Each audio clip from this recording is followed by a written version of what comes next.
tempat itu. Saya nggak tahu di Indonesia yang tadi saya bilang baru cuma beda agama aja. Orang nggak boleh bangun gereja sembarangan, orang nggak boleh beribadah sembarangan, di rumah diserbu karena dianggap rumah bukan tempat ibadat. Di mana Pancasilanya? Terus kita mau damaiin Israel. Kalau gua jadi Perdana Menteri Israel, gua bilang, halo, beresin dulu rumah lu. Beneran Pak, saya ngomong as it is ya, karena saya nggak tahan gitu. Kita menjadi munafik gitu. Itu aja. Jadi maksud saya coba pahami Israel itu juga dari masalah yang mendasarnya dulu. Gitu. Kira-kira itu. Ada lagi yang lain? Oh, iya. Berikutnya Bu, ya. Pertanyaannya adalah, jadi seharusnya menurut Ibu, bagaimana menurut Ibu, mengapa Indonesia tidak efektif untuk bisa berperan ya dalam perdamaian ini? Tidak akan efektif Pak, karena tadi kita tidak coba memahami Israel. Saya nggak usah ngomongin negara lah Pak. Tadi saya bilang, kalau memang Indonesia jago banget, kenapa yang depan matanya nggak beres-beres? Udah ada ASEAN, udah ada CAFTA, macam-macam apalah perjanjiannya ASEAN itu. Kenapa itu Laut Cina Selatan masih aja berantem? Itu yang jauh, yang deket kan? Yang cuma berapa mil dari sini? 1.800 mil kalau nggak salah. Malah kurang. Dari ujung Tanimbar ke arah Maluku itu 1.800, ke arah Laut Cina Selatan 1.800. Berarti kita dari sini mungkin cuma sekitar 800 mil. It's very close. Bayangkan kita mau beresin Israel itu jauh banget, kan? Nah, jadi gini, nggak bisa kalau kita tidak memahami orang yang berantem itu kenapa. Jangankan antar negara, suami istri aja Pak, atau kawan sahabat. Kalau saya nggak kenal si A, ya tadi saya bilang dengan baik, juga dengan si B yang sedang berantem dengan baik, bagaimana saya mau tahu akar masalah mereka? Nah, saya ini bukan diplomat atau bukan dubes Israel buat Indonesia, tapi saya sedang coba terangkan, itu loh, pahami dulu sejarah panjang tadi. Sehingga yang harus kita ajak duduk bersama, saya tuh bingung kadang-kadang ya. Kalau memang kita mau pakai power diplomat, katanya kita kekuatan diplomatnya sangat besar. Negara Islam didengar sekali suaranya. Oke, kita nggak bisa mampu mempengaruhi negara Arab seperti Jarod. Buat guru udah kayak tamparan, oke? Oke, sekarang Pak Jarod udah kerjain itu. Apa yang mesti kerjain? Mampu nggak kita dudukin Inggris dan Perancis? Coba lu duduk lagi deh. Gara-gara lu berdua dulu nih, gara-gara namanya si Pico dan Sykes itu, kacau di negara Timur Tengah ini. Coba deh, garis lagi, duduk lagi bareng. Itu coba. Indonesia bisa nggak? Saya menyedihkan. Memboikot sebuah negara hanya buat kepentingan politik lokal. Boleh nggak saya bahasakan gitu? Betul. Dan akhirnya membodohi seluruh rakyat Indonesia. Kenapa saya bilang membodohi seluruh rakyat Indonesia? Pak, banyak banget yang kita bisa maju karena Israel. Emang itu Thailand Pak? Bisa jadi negara penghasil buah paling hebat dengan rasa yang demikian manis, demikian apa? Kalau Thailand udah paling jago dia. Apa namanya itu bioengineering ya? Rekayasa engineering itunya. Dari mana Pak? Ini dari Israel. Oh. Saya ini pernah membawa Pak ke waktu itu kalau nggak salah Lombok. Ada yang minta tolong saya, pejabat DPRD-nya minta tolong saya untuk membuat bagaimana daerah sana itu jadi hijau. Terus bikin program 1.000 sapi itu bisa bagus. Ya kan? Bagaimana pertanian bisa mengalahkan Thailand. Saya langsung kontak saya di Israel, sahabat-sahabat saya kan. Bantu dong nih, Indonesia mau gini. Oke, buat terbang. Mereka itu kan orang sangat apa ya? Kalau orang belum pernah tinggal di sana, bayangin gini, pernah ke Bandung nggak Pak? Orang Bandung itu kan gampang kenal, gampang baik. Orang Israel itu kayak gitu mentalnya Pak. Ramah, terus seru gitu. Even IDF itu, walaupun kita diperiksa apa segala macam, tapi pakai ngobrol. Jadi bukan yang galak kayak apa gitu, enggak. Saya contohkan Pak, kan nyebelin tuh Pak kalau kita lagi lewat perbatasan dari Jordan mau masuk itu. Biasanya gitu Pak, nggak pakai langsung penerbangan ya. Saya kan biasanya kalau lewat penerbangan dari UK memang udah langsung, tapi biasanya saya masuk lewat Jordan karena mana dulu. Nah itu lewat bus itu harus lewat perbatasan yang di bawah itu Pak ada sebuah sistem alat segala macam yang anti bom. Kan pernah ada di bom bus itu.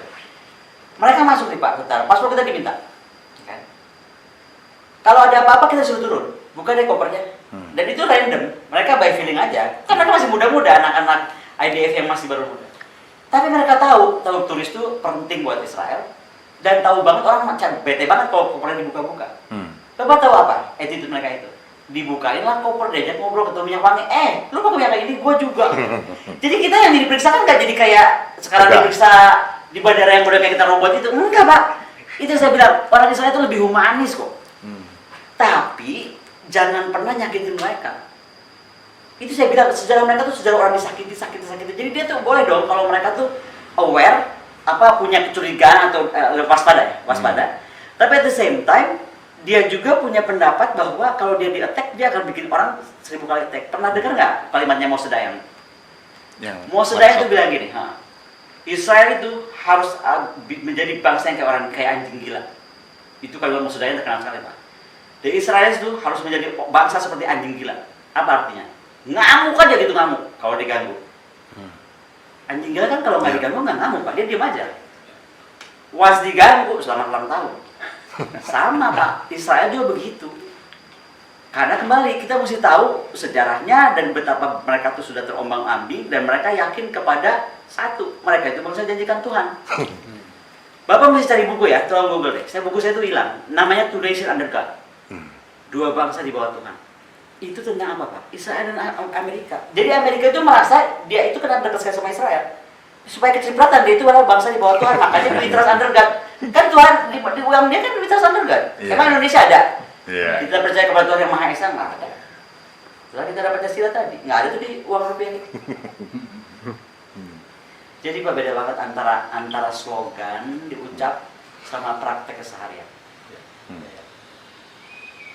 Dan sayangnya saya belajar tentang tadi umat beragama yang rukun damai. Tadinya di Indonesia saya belajar itu banyak, Pak ya. Ini kan makin faded di kita. Tapi saya malah menemukan di saya tuh itu tumbuh baik. Ya, Bu, kira-kira kalau menurut Ibu, hubungan diplomatik Indonesia-Israel ini apakah akan bisa mempercepat perdamaian Israel dengan Palestina? Sangat. Itu tadi saya bilang, dari tahun 62 kita pakai posisi, gue Islam terbesar, gue penting suara gue nih. Memang saya nggak undermine apa yang bikin Indonesia loh, Pak. Banyak hal Indonesia tuh bikin banyak. Tapi harusnya bisa lebih konkret lagi seperti Jared gitu. Jadi juga jangan dibaca, buku ini underestimate Kemlu gini-gini. Enggak begitu. Banyak yang diisi Pak Hasan Yuda, Pak Mahdi tentang agama banyak. Tapi maksud saya, tamparan untuk saya, tadi Indonesia begitu bangga dengan Islamnya itu tidak bisa mendudukan negara Arab. Tangan-tangan Abraham Accord gitu loh. Gitu loh. Jadi kalau sekali ditanya sama Bapak, tantangannya apa tadi? Tantangannya? Iya. Apakah akan bisa mempercepat perdamaian? Bisa mempercepat dengan tadi saya bilang, udah saya uraikan. Karena Arab sudah didekati oleh Amerika. Sekarang kita bisa mempercepat dengan mendudukan Perancis dan Inggris. Iya dong. Ya. Buktikan kemampuan diplomat kita itu bisa mempercepat perdamaian Israel-Palestina dengan bisa mendudukan mereka. Tahu sejarah kacau balau dari mereka. Soal kota Yerusalem itu, Bu, menurut Ibu gimana? Apakah itu harus menjadi bagian daripada Israel, ataukah bagian daripada Palestina, atau bagaimana seharusnya? Satu-satunya yang buat saya sedih itu terkait Trump adalah dia mau bikin ibu kota itu pindah Yerusalem. Dalam pandangan saya, apalagi saya itu lama di Yerusalem, Pak ya. Jadi saya itu kan tinggal rumah apartemen saya di Tel Aviv. Saya punya villa di Ras Hanekra. Karena saya itu daerah Ras Hanekra itu bagus loh, pantai yang bagus, bisa bekas Romawi, dan itu ada perbatasan yang terkenal. Jadi itu kan bukit karang. Saat perang, tentara-tentara penyelundup itu suka masuk lewat laut, Pak. Bukit karang itu, Pak, di antara laut. Jadi saya tuh melihat bagaimana sejarah darah dan air mata itu, jadi saya bisa rasakan itu. Nah, tapi Yerusalem itu buat saya beda karena tadi, Pak, saya di situ itu banyak mungkin mengalami, kok orang bilang mengalami proses atau pengalaman spiritual. Transenden. Enggak transenden, tapi saya mengalami pengalaman spiritual yang menurut saya itu penting gitu. Contoh, saya bisa berdoa di tembok ratapan. Kemudian saya bisa masuk ke semua tempat apa yang saya nggak masukin. Bintang David. Tempat lahir Yesus itu, Pak, itu ada di gereja Kudus. Yang ketika kita masuk itu sebenarnya punya Ortodoks. Dan kalau kita mau tempat Yesus lahir yang ada bintang David itu, kita mesti turun dari gereja itu ke bawah. Ruangannya kecil, Pak, paling cuma 2,5 meter, ada 2,5 meter. Ada palung David dan ada star David itu. Bapak bayangkan ini gereja Ortodoks yang hitam. Ortodoks kan hitam, Pak, ya kan? Kalaupun warna tuh warna-warnanya Suram gitu. Dengan bau-bau yang itu udah eksotik sekali ya, Pak. Dan saya ini orang yang gampang pingsan. Makanya kalau saya ke Arab, saya ke Mekah, saya umroh, saya pasti akan pilih jam sepi karena saya nggak tahan lihat orang. Saya kalau lihat orang banyak saya pingsan. Nah itu saya mikir, aduh, saya mesti masuk ke situ, mau lihat bintang David, pengen nyentuh dong. Terus gimana caranya? Kok pasti pingsan lah, orang banyak banget juga orang masuk Pak dari mana-mana segala bangsa. Terus saya kasih tahu sama pendeta Ortodoks, kamu lihat pilar itu, kamu pegang. Kamu tas pilar itu, kamu berdoa. Mau sama Bunda Maria kah atau gambar seperti itu? Atau sama siapa tadi kamu berdoa, kamu pengen masuk situ dan kamu pengen kosong karena kamu gampang pingsan. Believe it or not, Pak. Saya pegang itu pilar. Jadi kalau itu pilar itu ada Bunda Maria di sebelah kanan Pak, dekat si turunan. Saya pegang, saya bilang, Tuhan kalau memang kamu ada, saya udah balik Tuhan aja, gua nggak tahu yang mana Tuhannya kan. Tuhan kalau ada di saya pengen nyentuh bintang David. Saya cuma pengen sendirian atau sama yang dampingi saya dari yang ikut untuk foto bahwa bukti saya udah pegang bintang David. Jadi tolong kosongkan itu sebentar kalau memang kamu ada. Serius Pak. Saya mendekat Pak, itu bisa kosong terus, semua orang pada hilang. Saya turun ke bawah, Kosong. saya pegang bintang David dan senyum trik gitu kan. Terus sentuh bekas palungan, udah gitu masuk orang banyak. Saya keluar udah aman. Coba Pak. Jadi kalau dibilang itu contoh saya mengalami itu. Terus kedua, kenapa saya mengangkut salib? Karena saya itu kan tersentuh sekali dengan perjuangan Yesus waktu utamanya gara-gara filmnya Mel Gibson. Buat saya tuh Mel Gibson tuh canggih saya lah Pak. Maksudnya bikin film bisa merasakan penderitaan Yesus seperti itu ya. Ya kan? Jadi saya ingin tahu bagaimana sih rasanya Yesus. Saya tuh makanya ikut Via Dolorosa. Jadi memanggul salib sebesar itu. Hanya 10 orang kan yang memanggul. Dan setiap jatuhnya Yesus itu kan bata semua tanah di Yerusalem itu adalah tanah asli Pak, nggak pernah boleh ditimpa sama nggak boleh. Karena kan itu kota dan sekota Pak. Kalau Bapak di dekat situ tuh Bapak udah bisa masuk sampai ke tempat-tempat dibuat oleh Israel. Kota-kota tua di bawah yang sudah tertimbul-timbul itu Pak. Ini kan kota tumbuh di atas kota, tumbuh di atas kota gitu. Nah, jadi Bapak bisa bayangkan saya itu ikut itu dan sekali lagi saya bilang ada beberapa perhentian itu belong to another Christian. Satu Kristen Ortodoks, satu Kristen Armenian, satu Kristen apa. Yang paling parah Armenian Pak, saya lupa ada titik berapa ya, titik 9 atau titik berapa. Tapi begitu kita sentuh, karena memang dia juga belokan, jadi pasti kita cenderung bahwa salib pasti jatuh karena berat ya. Itu, tahu nggak apa? Bukannya dia melarang orang sentuh. Kan orang datang itu macam-macam agama, mungkin juga macam-macam negara. Dia harus menjaga kesucian Tuhan Yesusnya itu. Bapak tahu apa? Itu ada nan dari Armenian. Setiap orang sentuh, dia lap. Setiap orang sentuh ya. Tiap hari pagi sore Pak. Kerja ini ngelap doang. Bukan, nah, itu kan menarik Pak. Iya. Betapa Israel itu terbuka. Kalau dia orang begitu jahatnya nggak boleh agama lain sentuh. Ya dong. Iya kan? Enggak, dia siapa sentuh. Tapi ada the Armenian yang bersih. Nah di tempat Yesus disalib pun begitu Pak, itu kan dulunya Bukit Golgota ya. Tapi kalau sekarang jadi gereja. Itu pun ada segmentasinya. Nah kalau nggak salah Armenian itu paling bawah, karena saya pernah nyasar. Sebenarnya orang nggak banyak tahu kalau tempat Armenian itu di bawah. Saya itu tadi saya bilang, kadang-kadang pengalaman spiritual itu kita nggak tahu Pak di bawah kemana. Waktu itu saya masuk situ kan dengan rombongan pendeta. Karena untuk tahu saya mesti dengan pendeta Pak, itu kan bukan wilayah Islam. Jadi saya masuk ke rombongan di bawah pendeta Katolik. Jadi saya ikut tuh di tempat Yesus yang disalib, yang darah tuh nempel di batu-batu itu. Wah, orang pada kesurupan Pak. Wah, yang pantai Costa jadi apa, yang ini jadi nyanyi, yang histeris, ngeri loh Pak. Trans kan Pak, trans karena kan ruangannya sempit. Terus ada energi ya, kalau kita bilang dari energi kan energi di situ gitu. Saya kan takut, saya lari. Karena ngeri kan orang itu, jadi lagi gitu saya kabur. Nah kabur saya itulah, makanya saya bilang 2 kali saya punya pengalaman spiritual lebih aneh lagi. Saya tiba-tiba nyasar kayak ke lorong, kan turun-turun tangga gitu Pak. Lah, ternyata itu titik terbawah Bukit Golgota Pak. Jadi darah Yesus paling banyak malah di sana. Kan darah turun ke bawah. Iya. Nah di situ punya Armenian juga.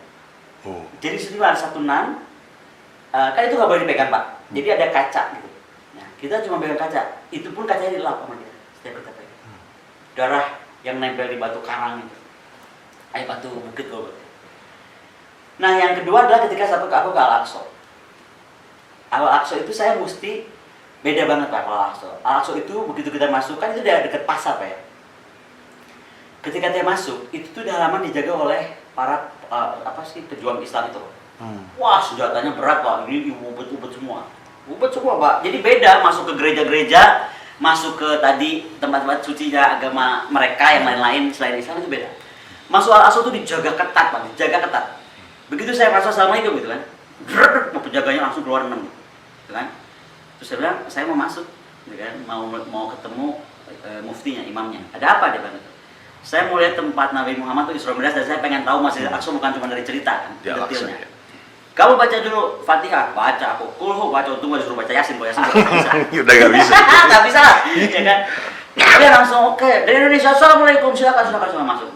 Akhirnya pendek cerita saya dibawa. Terus saya bilang gini, waktu Nabi mau Isra Mi'raj, Nabi itu sembahyang di mana?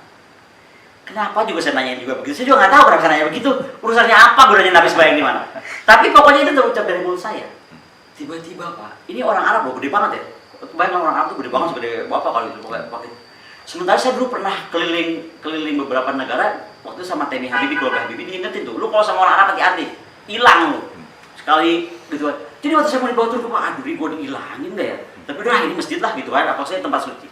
Saya ikutin ini sama deg-degan nih Pak. Itu lorongnya panjang banget, di bawah Al-Aqsa Pak, itu lorong gua gitu.